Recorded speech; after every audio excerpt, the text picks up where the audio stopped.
بسم اللہ الرحمن الرحیم۔ السلام علیکم۔ امید ہے آپ سب خیریت سے ہوں گے۔ آج میں آپ کے لیے بہت ہی دلچسپ ویڈیو لے کے حاضر ہوئی ہوں۔ اس ویڈیو کا موضوع ہے قوم طوبا کا واقعہ۔ آج کی اس ویڈیو میں آپ کو ایک ایسی قوم کے بارے میں بتاؤں گی جس کے بارے میں بہت کم لوگ جانتے ہیں۔ اس قوم کا ذکر اللہ تبارک و تعالیٰ نے قرآن پاک میں نشان عبرت کے طور پر کیا ہے۔ ہمارے آخری نبی حضرت محمد مصطفیٰ صلی اللہ علیہ وآلہ وسلم کے اس دنیا میں تشریف لانے سے تقریباً 1000 سال پہلے اور بعض روایات کے مطابق 1400 سال پہلے اور بعض روایات کے مطابق 700 سال پہلے یمن کے اندر ایک قوم آباد تھی۔ وہ قوم طوبا اسے کہا جاتا ہے۔ جس طرح مصر کے اندر بہت سارے بادشاہ اور فرعون گزرے ہیں اور جو شخص مصر کا بادشاہ بنتا اس کو فرعون کہا جاتا تھا، اسی طرح یمن کے اندر بھی بہت سارے بادشاہ گزرے ہیں اور جو شخص بھی یمن کا بادشاہ بنتا اس کو طوبا کہا جاتا تھا۔ یمن کا وہ بادشاہ کہ جس کا ذکر قرآن پاک میں ملتا ہے، یہ وہ واحد بادشاہ تھا جو اللہ تبارک و تعالیٰ کی وحدانیت پر ایمان لے آیا۔ اس کی قوم اللہ تبارک و تعالیٰ کی وحدانیت پر ایمان نہ لائی اور اپنے کفر و شرک کی وجہ سے ہلاک و برباد کر دی گئی۔ طوبا بادشاہ جس کا ذکر قرآن پاک میں ملتا ہے اس کا نام اسد ابو کرب تھا۔ یہ بادشاہ بہت ہی بہادر اور طاقتور بادشاہ تھا۔ اس کی قوم ایک جنگجو قوم تھی اور اس بادشاہ نے اپنی طاقت کے زور پر بہت سارے ممالک کو فتح کیا ہوا تھا۔ قوم طوبا ایک ایسی قوم تھی جو کفر و شرک اور بت پرستی کے اندر مبتلا تھی۔ اس قوم کے بارے میں یہ بھی کہا جاتا ہے کہ یہ قوم عورتوں کے ساتھ بدفعلی کیا کرتی تھی۔ اس قوم کی عورتیں اپنی عورتوں کے ساتھ زنا کیا کرتی تھی اور اس کے علاوہ یہ قوم طرح طرح کی برائیوں کے اندر مبتلا تھی۔ انہی گناہوں کی وجہ سے اللہ تبارک و تعالیٰ نے قوم طوبا کو ہلاک و برباد کر دیا اور اس قوم کو صفحہ ہستی سے مٹا دیا اور اس قوم کا ذکر اللہ تبارک و تعالیٰ نے قرآن پاک میں نافرمان قوموں کے ساتھ کیا۔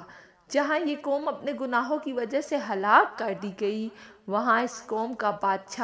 بادشاہ طوبا اس ہلاکت سے بچ گیا کیونکہ وہ اللہ تبارک و تعالیٰ کی وحدانیت پر ایمان لا چکا تھا۔ بادشاہ طوبا کے ایمان لانے کا واقعہ بہت ہی ایمان افروز اور حیرت انگیز ہے۔ یمن کا یہ بادشاہ طوبا ایک وسیع سلطنت کا مالک تھا۔ یہ جب بھی کہیں سفر کرتا تو اس کی شان و شوکت اور اس کے پروٹوکول کو دیکھنے کے لیے ہر ملک کے لوگ جمع ہو جاتے۔ یہ جس ملک سے گزرتا جاتا وہاں لوگوں کا ہجوم لگ جاتا۔ لیکن جب یہ بادشاہ طوبا مختلف ممالک سے ہوتا ہوا مکہ مکرمہ میں پہنچا، اس وقت اس کے لشکر کے ساتھ تقریباً 12,000 عالم اور حکیم موجود تھے اور تقریباً 1,35,000 گھڑ سوار اور تقریباً 1,35,000 روپیہ تھا اور اس کے علاوہ بہت سارے جنگجو لوگ بھی اس کے لشکر میں شامل تھے۔ اس عظیم الشان لشکر اور پروٹوکول کے ساتھ جب یہ بادشاہ مکہ مکرمہ میں پہنچا تو مکہ مکرمہ کا کوئی بھی شخص اس کو دیکھنے کے لیے نہ آیا۔ بادشاہ طوبا نے یہ منظر دیکھ کر حیران پریشان ہو گیا کہ جہاں ایک طرف یہ جس بھی ملک سے گزرتا تو اس کو دیکھنے کے لیے بہت سارے لوگ جمع ہو جاتے اور دوسری طرف مکہ مکرمہ میں کوئی بھی شخص اس کو دیکھنے کے لیے نہ آیا۔ بادشاہ اس بات سے حیران ہو کر اپنے وزیر اماریس سے پوچھنے لگا کہ یہ کون سا شہر ہے اور اس شہر کے لوگ کیا کام کرتے ہیں اور یہ لوگ میری تعظیم کے لیے کیوں نہیں آئے؟ بادشاہ اپنے وزیر سے کہنے لگا کہ کیا اس شہر کے لوگ اس بات کو نہیں جانتے کہ میں بادشاہ طوبا ہوں کہ جس نے اپنی طاقت کے زور پر بہت سارے بڑے بڑے ممالک کو فتح کیا ہے؟ بادشاہ کی یہ بات سن کر اماریس بادشاہ نے اسے کہنے لگا کہ یہ اہل عرب کا علاقہ ہے اور اس علاقے کے اندر ایک ایسا گھر ہے کہ جس کو کعبہ کہا جاتا ہے۔ اہل عرب کے لوگ اس گھر کی بہت زیادہ تعظیم کرتے ہیں۔ یہ لوگ آپ کو دیکھنے کے لیے اس لیے نہیں آئے کہ جتنا آپ کے ساتھ لشکر ہے اس سے کئی زیادہ لوگ اس گھر کو دیکھنے کے لیے اور اس کا طواف کرنے کے لیے جمع ہوتے ہیں۔ جب آپ کے لشکر کی نسبت کئی زیادہ لوگ اس گھر کو دیکھنے کے لیے جمع ہوتے ہیں تو وہ بھلا آپ کے لشکر کو دیکھنے کے لیے کیوں آئیں گے؟ یہ بات سن کر بادشاہ طوبہ کو بہت زیادہ غصہ آیا اور اس نے دل ہی دل میں یہ نیت کر لی کہ معاذ اللہ وہ اس گھر کو گرا دے گا اور اس کے باشندوں کو قتل کر دے گا۔ جیسے ہی بادشاہ طوبہ نے دل میں خانہ کعبہ کو گرانے کی نیت کی تو اسی وقت اللہ تبارک و تعالیٰ کے حکم سے ایسا ہوا کہ بادشاہ طوبہ کے سر میں شدید درد ہونے لگا اور ناک، منہ اور آنکھوں سے اچانک خون بہنے لگا اور ایسا بدبودار مادہ نکلنے لگا کہ جس کی بدبو کی وجہ سے تمام لوگ بادشاہ سے دور ہو گئے۔ بادشاہ جب اس بیماری کے اندر مبتلا ہوا تو اس نے اپنی سلطنت کے بڑے بڑے طبیبوں کو بلوایا اور اپنی بیماری کا علاج کروانے لگا، لیکن بڑے بڑے طبیب بھی اس بیماری کے آگے لاچار نظر آئے اور ہر طرح کے علاج کے باوجود بھی بادشاہ کو اس بیماری سے چھٹکارا حاصل نہ ہوا۔ بالآخر ایک دن شام کے وقت اس بادشاہ کے علماء میں سے ایک عالم تشریف لائے جو تمام تر علماء کے سردار تھے۔ اس عالم نے جب بادشاہ کے نبض کو دیکھا تو وہ فرمانے لگے کہ اس مرض کا تعلق دنیا سے نہیں ہے اور نہ ہی دنیاوی علاج سے، بلکہ اس مرض کا تعلق آسمانی ہے۔ اس کے بعد وہ عالم بادشاہ سے کہنے لگا کہ اے بادشاہ، اگر تم نے دل میں کوئی بری نیت کی ہے تو فوراً اس سے توبہ کرو۔ اس عالم کی یہ بات سننے کے بعد ہی بادشاہ فوراً سمجھ گیا کہ میں نے جو کعبہ کو گرانے کی نیت کی تھی اسی وجہ سے میں اس بیماری کے اندر مبتلا ہوا ہوں۔ چنانچہ بادشاہ نے دل ہی دل میں کعبہ کو گرانے والے اپنے اس ناپاک ارادے سے توبہ کی اور اللہ تبارک و تعالیٰ کا کرنا ایسا ہوا، ابھی بادشاہ نے توبہ ہی کی تھی کہ اللہ تبارک و تعالیٰ نے اس بادشاہ کو صحت و تندرستی عطا فرما دی اور توبہ کرتے ہی اس بادشاہ کا خون اور مادہ بہنا ختم ہو گیا۔ اس طرح بادشاہ اپنی صحت یابی کے بعد بہت خوش ہوا اور اس نے مکہ کے لوگوں کو بیش قیمت کپڑے دیے جن کو غلاف مکہ کے طور پر خانہ کعبہ کی عمارت پر ڈالا گیا۔ اس طرح بادشاہ طوبہ وہ پہلا بادشاہ تھا کہ جس نے خانہ کعبہ کی عمارت پر غلاف چڑھایا اور اس کے بعد خانہ کعبہ پر غلاف چڑھانے کا سلسلہ آج تک جاری ہے۔ اس ایمان افروز واقعے کے بعد بادشاہ طوبہ نے اپنا آگے کا سفر جاری کیا اور چلتے چلتے مدینہ منورہ کی پاک وادیوں کے اندر پہنچ گیا۔ اس وقت بادشاہ کے لشکر کے ساتھ جو علماء موجود تھے، جب انہوں نے مدینے کی وادیوں کو دیکھا اور مدینہ شریف کی مٹی کو سونگھا اور ان کی کنکریوں کو دیکھا تو ان علماء نے ان تمام تر نشانیوں کو پایا جو حضور اکرم صلی اللہ علیہ وآلہ وسلم کی ہجرت گاہ کے بارے میں بیان کی گئی تھی۔ حضور اکرم صلی اللہ علیہ وآلہ وسلم کی ہجرت گاہ کی جب تمام تر نشانیاں ان علماء نے دیکھی تو انہوں نے دل ہی دل میں یہ نیت کر لی کہ جب تک ہم زندہ ہیں ہم اس بستی سے کہیں نہیں جائیں گے اور حضور اکرم صلی اللہ علیہ وآلہ وسلم کی آمد کا انتظار کریں گے۔ اگر ہماری قسمت میں ہوا تو کبھی نہ کبھی ہماری ملاقات حضور اکرم صلی اللہ علیہ وآلہ وسلم سے ضرور ہوگی، اور اگر ہم مر گئے تو کبھی نہ کبھی ہماری قبروں پر حضور اکرم صلی اللہ علیہ وآلہ وسلم کے جوتے مبارکوں کی خاک ضرور پڑے گی اور یہی ہماری نجات کے لیے کافی ہوگا بے شک۔ یہ بات سن کر طوبہ بادشاہ نے ان تمام تر علماء کے لیے اسی مقام پر مکان بنوائے اور حضور اکرم صلی اللہ علیہ وآلہ وسلم کی پاک ذات کے لیے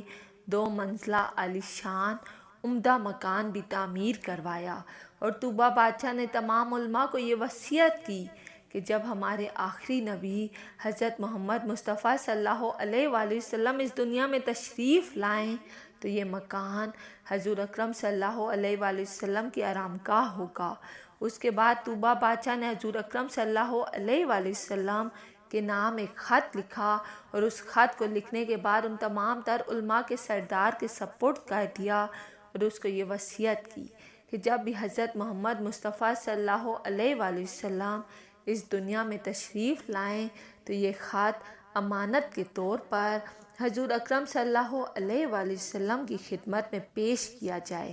اگر تو حضور اکرم صلی اللہ علیہ وآلہ وسلم تمہاری زندگی ہی میں تشریف لے آئے تو ٹھیک، ورنہ اس خط کو نسل در نسل آگے منتقل کیا جائے، یہاں تک کہ حضور اکرم صلی اللہ علیہ وآلہ وسلم تشریف لے آئے اور ان کی بارگاہ میں یہ خط پیش کر دیا گیا۔ اس خط کو لکھنے کے بعد اور اس وصیت کے بعد وہ بادشاہ یہاں سے روانہ ہو گیا، اور اس کے بعد وقت یوں ہی گزرتا گیا یہاں تک کہ 1000 سال کا زمانہ گزر گیا، اور حضور اکرم صلی اللہ علیہ وآلہ وسلم آخری نبی بن کر اس دنیا میں تشریف لے آئے۔ جب حضور اکرم صلی اللہ علیہ وآلہ وسلم مکہ سے ہجرت کر کے مدینہ میں تشریف لائے تو مدینہ شریف کے بہت سارے لوگ حضور اکرم صلی اللہ علیہ وآلہ وسلم کے استقبال کے لیے کھڑے تھے، اور ہر ایک کی یہ خواہش تھی کہ حضور اکرم صلی اللہ علیہ وآلہ وسلم ہمارے گھر میں ٹھہریں تاکہ ہمیں اللہ تبارک و تعالیٰ کی نبی کی خدمت کا موقع مل سکے۔ جس اونٹنی پہ حضور اکرم صلی اللہ علیہ وآلہ وسلم سوار تھے اس اونٹنی کو کھلا چھوڑ دیا گیا، اور حضور اکرم صلی اللہ علیہ وآلہ وسلم نے ارشاد فرمایا کہ یہ اونٹنی جس گھر کے سامنے بیٹھے گی میں اسی کا مہمان بنوں گا، کیونکہ یہ اونٹنی اللہ تبارک و تعالیٰ کے حکم کے تابع ہے۔ اللہ تبارک و تعالیٰ کی قدرت اور شان دیکھیے کہ جہاں ایک طرف وہ صحابہ بھی موجود تھے جو مالی لحاظ سے مضبوط تھے، اور ان کے دل میں بھی یہ خواہش تھی کہ ہمارے گھر میں حضور اکرم صلی اللہ علیہ وآلہ وسلم ٹھہریں تاکہ ہم ان کی خدمت کر سکیں، اور دوسری طرف وہ صحابہ بھی موجود تھے جو مالی لحاظ سے کمزور تھے، لیکن ان کا جذبہ بھی کسی سے کم نہ تھا۔ ان کے دل میں بھی یہ خواہش تھی کہ ہمارے گھر میں حضور اکرم صلی اللہ علیہ وآلہ وسلم تشریف لائیں تاکہ ہم ان کی خدمت کر سکیں، لیکن اللہ تبارک و تعالیٰ کے حکم سے وہ اونٹنی اس صحابی کے گھر کے پاس ٹھہری، جو صحابی اس وقت بہت زیادہ غریب تھا، جن کا نام حضرت ابو ایوب انصاری رضی اللہ تعالیٰ عنہ ہے۔ حضرت ابو ایوب انصاری وہ صحابی تھے، اور حضرت ابو ایوب انصاری اس عالم کی نسل میں سے تھے جس کے سپورٹ بادشاہ طوبہ نے اپنا خط کیا تھا۔ حضرت ابو ایوب انصاری نے اس خط کو اپنے غلام خاص ابو لیلہ کے سپورٹ کیا ہوا تھا۔ جب حضور اکرم صلی اللہ علیہ وآلہ وسلم حضرت ایوب انصاری کے گھر مہمان بنے تو حضرت ابو ایوب انصاری نے ابو لیلہ سے کہا کہ اس خط کو حضور اکرم صلی اللہ علیہ وآلہ وسلم کی بارگاہ میں پیش کیا جائے۔ چنانچہ ابو لیلہ وہ خط لے کر حضور اکرم صلی اللہ علیہ وآلہ وسلم کی خدمت میں حاضر ہوئے۔ اس سے قبل کہ ابو لیلہ کچھ بولتے، حضور اکرم صلی اللہ علیہ وآلہ وسلم نے ارشاد فرمایا کہ تمہارا نام ابو لیلہ ہے، اور شاہ یمن کا جو خط تمہارے پاس ہے وہ مجھے دو۔ ابو لیلہ حضور اکرم صلی اللہ علیہ وآلہ وسلم کا یہ فرمان سن کر حیران ہو گیا۔ اس کے بعد حضور اکرم صلی اللہ علیہ وآلہ وسلم نے بادشاہ طوبہ کا وہ خط پڑھا اور فرمایا کہ ساحل بائی طوبہ کو آفرین اور شاباش۔ پیارے دوستو، بادشاہ طوبہ نے جو خط حضور اکرم صلی اللہ علیہ وآلہ وسلم کے نام لکھا تھا اس کی تحریر کچھ یوں تھی: کم ترین مخلوق بادشاہ طوبہ کی طرف سے سید المرسلین حضور اکرم صلی اللہ علیہ وآلہ وسلم کے نام، اما بعد، اے اللہ تبارک و تعالیٰ کے حبیب، میں آپ پر ایمان لاتا ہوں، اور جو آپ پر کتاب نازل ہوگی میں اس پر بھی ایمان لاتا ہوں، اور میں آپ کے دین پر ہوں۔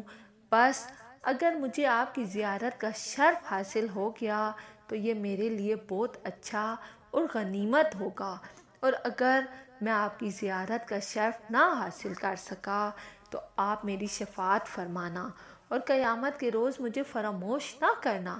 میں آپ کی پہلی امت میں سے ہوں، اور آپ کے ساتھ آپ کی آمد سے پہلے آپ کی بیعت کرتا ہوں، اور میں گواہی دیتا ہوں کہ اللہ تبارک و تعالیٰ ایک ہے، اور آپ اللہ تبارک و تعالیٰ کے سچے رسول ہیں۔ یہ وہ خوش نصیب بادشاہ تھا کہ جو حضور اکرم صلی اللہ علیہ وآلہ وسلم کی آمد سے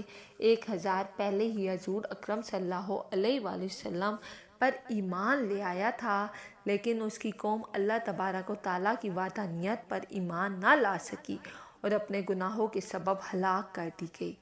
اللہ تبارک و تعالیٰ سے دعا ہے کہ اللہ تبارک و تعالیٰ ہمیں اپنے حبیب حضرت محمد صلی اللہ علیہ وآلہ وسلم سے بے انتہا محبت کرنے کی توفیق عطا فرمائے اور اپنا سب کچھ ان کے نام پر قربان کرنے کی توفیق عطا فرمائے۔ بروز قیامت حضور اکرم صلی اللہ علیہ وآلہ وسلم کے ساتھ ہمیں جنت میں داخلہ نصیب فرمائے، آمین۔ اگر آپ کو میری ویڈیو پسند آئی ہے تو لائک اور سبسکرائب لازمی کیجیے گا۔